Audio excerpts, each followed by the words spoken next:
पाकिस्तान एक और बड़ी समाजी शख्सियत से महरूम हो गया। दुखी इंसानियत की खिदमत और बेसहारा और यतीमों को गले लगाने वाले मोहसिन इंसानियत अब्दुल सत्तार ईदी की अहलिया बिल्किस ईदी भी इंतकाल कर गईं।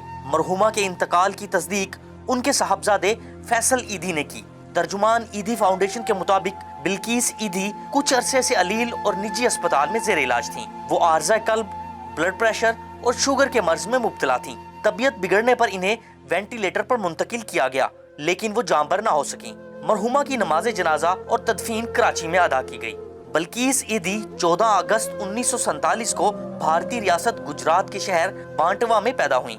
तकसीम हिंद के बाद बिल्किस ईदी की फैमिली हिजरत करके कराची आ बसी थी। बिल्किस ईदी ने महज 16 बरस की उम्र में ईदी साहब के नर्सिंग स्कूल से नर्सिंग की तरबियत हासिल की।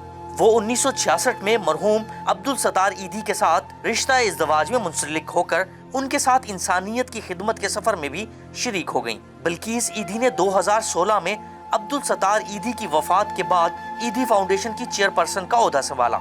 झूला प्रोजेक्ट बिल्किस ईदी के फलाही कामों में नुमाया कारनामा था। बेसहारा खवातीन के लिए बिल्किस ईदी फाउंडेशन की भी बुनियाद रखी। हुकूमत पाकिस्तान ने बिल्किस ईदी को समाजी खिदमात पर हिलाल इम्तियाज से नवाजा, जबकि भारत की जानिब से इन्हें 2015 में मदर टेरेसा अवार्ड से भी नवाजा गया था।